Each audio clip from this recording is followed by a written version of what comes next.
Zainab એકેડમીની YouTube ચેનલમાં આપનું હાર્દિક સ્વાગત છે। આજે આપણે ધોરણ 10 નું ચેપ્ટર નંબર 9 પ્રકાશ, પરાવર્તન અને વક્રીભવન વિશે અભ્યાસ કરવા જઈ રહ્યા છીએ।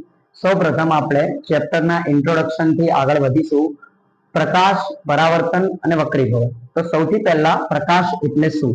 તો પ્રકાશ કોને કહેવાય એ આપણે સમજીએ। આંખમાં સંવેદના ઉપજાવતા વિદ્યુત ચુંબકીય તરંગોને પ્રકાશ કહે છે। પ્રકાશ વિદ્યુત ચુંબકીય તરંગોનો બનેલો છે।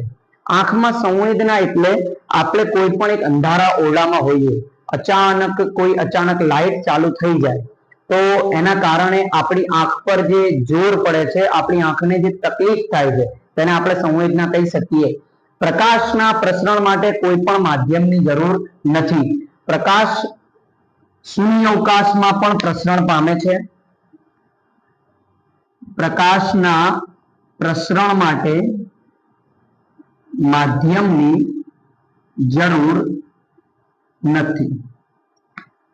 પ્રકાશની શૂન્યાવકાશમાં ઝડપ, પ્રકાશની શૂન્યાવકાશમાં ઝડપ 3 × 10⁸ મીટર પ્રતિ સેકન્ડ છે।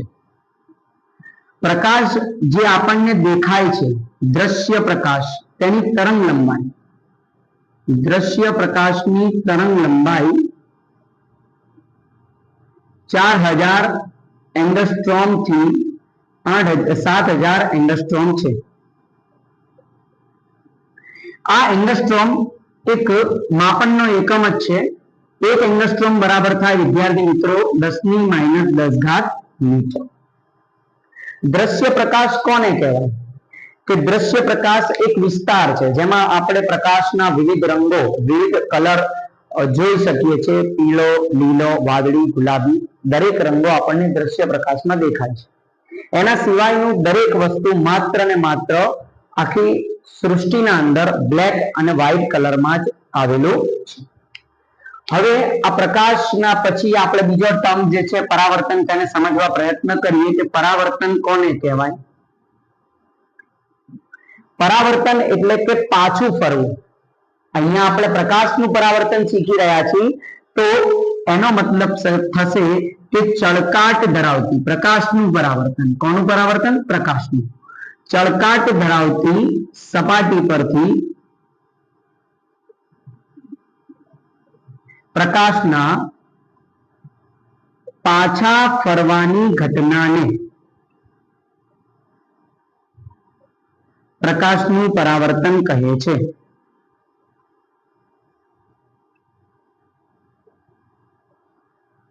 ચળકાટ ધરાવતી સપાટી, પ્રકાશ પાછો ફરે।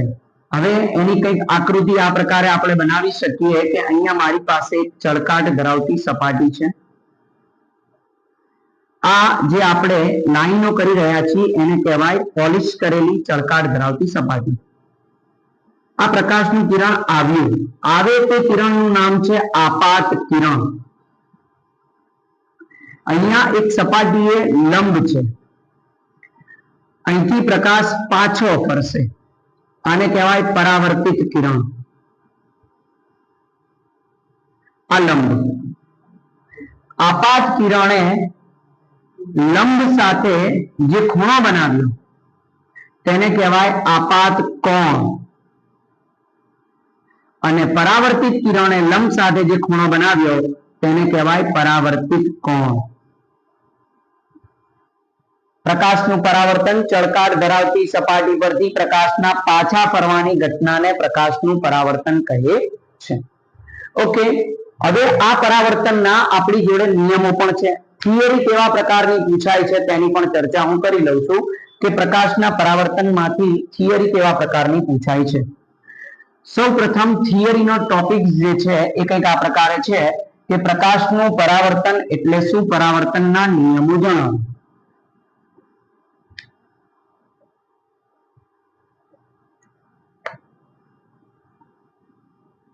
પ્રકાશનું પરાવર્તન એટલે શું?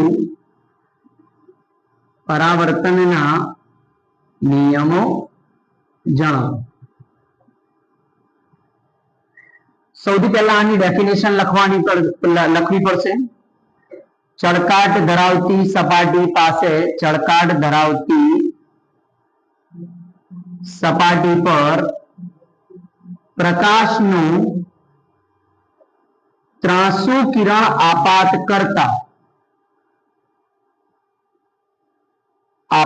કરતા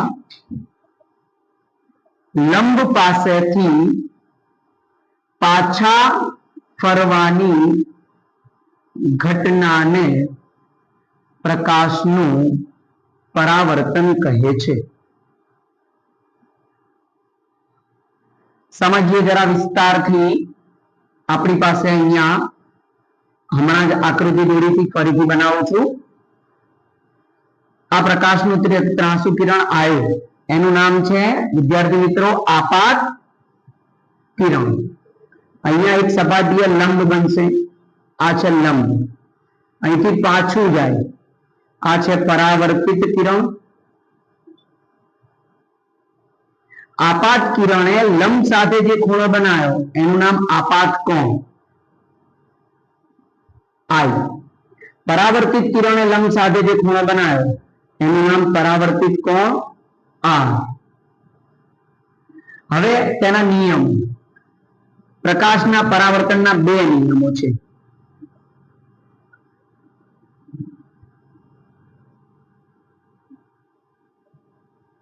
નંબર 1, આપાત કિરણ પરાવર્તિત કિરણ સપાટીએ દોરેલો લંબ આપાત કોણ પરાવર્તિત કોણ દરેક એક જ સમતલમાં આવેલા હોય છે.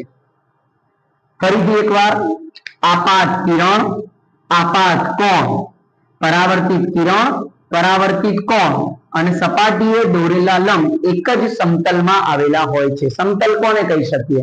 કે આપણી પાસે આ હથેલી છે, આ હથેલીમાં આ પ્રકાશનું કિરણ આવ્યું, અહીંયા સપાટીએ લંબ છે, અહીંથી આ કિરણ પાછું જશે, બરોબર? તો આ દરેક ક્યાં આવી ગયા? એક હથેલીમાં જ આવી ગયા. તો આ હથેલી જે છે આપણી એક સમતલ બની ગઈ. ઓકે, તો નિયમ આપણે લખી કાઢીશું. આપાત કિરણ આપાત કોણ પરાવર્તિત કિરણ પરાવર્તિત કોણ અને સપાટીએ દોરેલ લંબ એક જ સમતલમાં હોય છે.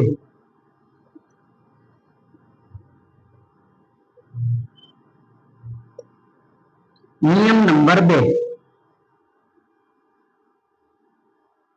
નિયમ નંબર 2, આ આપાત કોણ અને પરાવર્તિત કોણ હંમેશા સમાન હોય છે.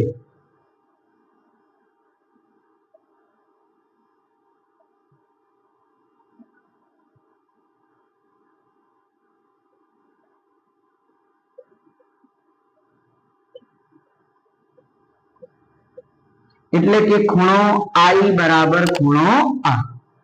આ 2 માર્કમાં આઈએમપી થિયરી હોય છે.